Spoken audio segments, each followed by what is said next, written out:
Assalamualaikum warahmatullahi wabarakatuh.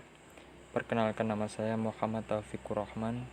Di sini saya akan membahas materi SKI kelas 7 semester 1 dengan tema kepercayaan masyarakat sebelum Islam dengan strategi belajar ceramah dengan metode video. Yang pertama, saya akan membahas tentang bahwa masyarakat Arab menganut agama tauhid atau kepercayaan leluhur. Sebelum Islam datang, masyarakat Arab memiliki kepercayaan atau menyembah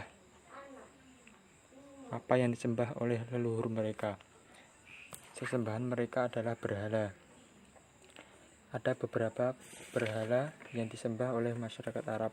Yang pertama adalah berhala Lata. Berhala Lata adalah berhala berkelamin wanita yang berada di dekat Taif.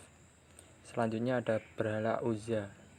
Berhala Uzza adalah berhala paling agung, disebut juga Venus atau bintang fajar, dan terletak di Nakhlah atau Mekah bagian timur. Selanjutnya ada berhala Manat. Berhala Manat adalah berhala yang merepresentasikan nasib orang Arab. Yang terakhir ada berhala Hubal. Berhala Hubal adalah berhala terkuat dan dewa tertinggi. Berhala Hubal berbentuk manusia dan berada di Ka'bah. Selanjutnya adalah permulaan dakwah Nabi Muhammad SAW. Nabi Muhammad diangkat sebagai Nabi dan Rasul pada 17 Ramadan 13 tahun sebelum Hijriah atau pada tahun 610 Masehi ketika usia beliau genap 40 tahun. Beliau diangkat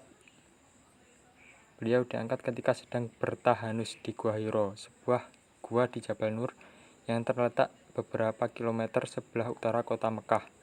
Pengangkatannya sebagai nabi ditandai dengan turunnya malaikat Jibril untuk menyampaikan wahyu yang pertama kali, yaitu Quran Surat Al-Alaq ayat 1-5. Sejak itulah mulailah Nabi Muhammad berdakwah kepada keluarga, sahabat, dan rekan terdekatnya.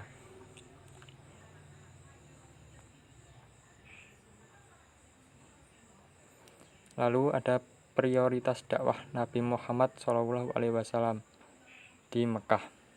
Yang pertama sudah pasti mengajarkan ketauhidan, karena Nabi Muhammad adalah Nabi utusan Allah yang diturunkan ke bumi untuk menyebarkan agama Islam atau agama yang bertauhid kepada Allah Subhanahu wa Ta'ala. Yang kedua adalah kondisi masyarakat Mekah yang menyembah berhala. Nabi Muhammad memprioritaskan kepada masyarakat Mekah yang menyembah berhala agar beralih kepada Allah Subhanahu wa Ta'ala atau beralih menyembah Allah Subhanahu wa Ta'ala, yang mana Allah adalah raja dari segala raja. Yang ketiga, menegaskan hari kiamat sebagai hari pembalasan. Nabi Muhammad menjelaskan kepada masyarakat Mekah bahwa berhati-hatilah ketika hidup di dunia, karena segala sesuatu yang kita lakukan akan dimintai pertanggungjawaban di hari kiamat atau hari pembalasan nanti.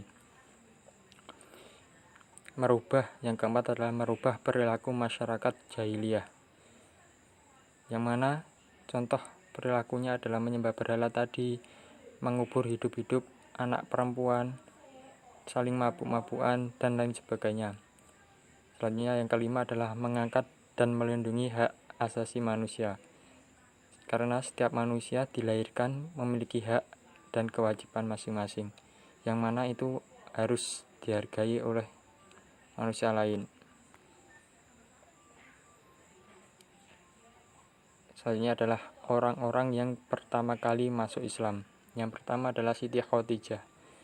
Siti Khadijah adalah istri pertama Nabi yang membantu Nabi dalam hal perdagangan. Yang kedua adalah Ali bin Abi Thalib. Beliau adalah seorang sahabat terakhir, atau bukan terakhir, sahabat terakhir dari 4 sahabat. Yang pertama Abu Bakar, Umar, Utsman, dan terakhir adalah beliau Ali bin Abi Thalib. Yang ketiga adalah Zaid bin Haritsah. Yang keempat sudah pasti adalah khalifah yang pertama, yaitu Abu Bakar As-Siddiq. Orang-orang yang pertama masuk Islam disebut dengan as-sabiqunal awwalun. Pada saat melaksanakan dakwah, Nabi Muhammad mendapat tantangan dan rintangan. Tidak serta-merta dakwah beliau berjalan dengan lancar. Tantangan dan rintangan tersebut datang dari para pemuka Arab. Bentuk tantangan dan rintangannya adalah yang pertama kepada Nabi Muhammad sendiri atau kepada diri Nabi Muhammad sendiri, yang berupa penghinaan, ancaman, siksaan terhadap Rasulullah SAW. Yang kedua adalah penghinaan, ancaman, dan siksaan terhadap pengikut Rasulullah SAW. Yang ketiga, bujukan berupa harta, kedudukan, dan wanita. Yang keempat, membujuk Nabi untuk bertukar sesembahan. Yang kelima, membujuk dan memprovokasi Abu Thalib. Yang keenam, menghasut masyarakat Mekah untuk mereka sama-sama membenci Nabi Muhammad. Yang ketujuh, pengasingan dan pemboikotan Bani Hashim dan Bani Muthalib. Yang kedelapan atau terakhir adalah tidak hanya dalam negeri saja, para pemimpin juga menghasut atau mempengaruhi pemimpin negara-negara tetangga untuk menolak kehadiran Islam, juga menolak dakwah Nabi Muhammad di negara mereka. Pola dakwah Nabi Muhammad SAW di Mekah. Yang pertama adalah dakwah secara rahasia. Dakwah secara rahasia ini dilaksanakan di rumah Al-Arqam bin Abi Arqam. Setelah 3 tahun dakwah sembunyi-sembunyi, Rasulullah melakukan dakwah secara jahar atau terang-terangan.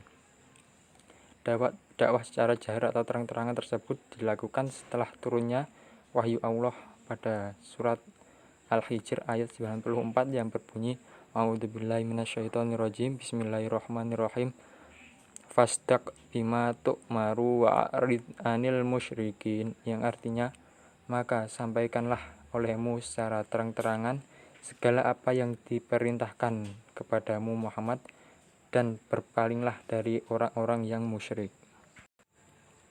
Ketika perintah dakwah secara terang-terangan turun, Nabi Muhammad mengundang Bani Hashim dan beberapa orang Bani Muthalib bin Al-Manaf.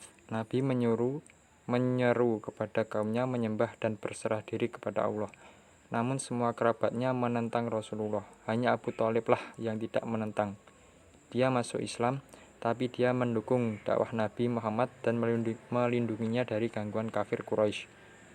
Kafir Quraisy merasa terganggu dengan dakwah Nabi karena kepercayaan mereka mulai dipermasalahkan dan berhala-berhala mereka ditentangnya. Mereka mengakui sosok Nabi Muhammad sebagai orang yang jujur.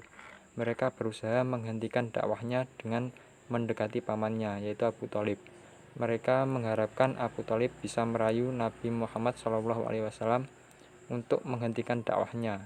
Tapi Abu Thalib menolak permintaan mereka. Maka mereka pun pulang dengan tangan hampa sehingga Nabi bisa melanjutkan dakwah, menampakkan agama Allah dan menyeru kepadanya.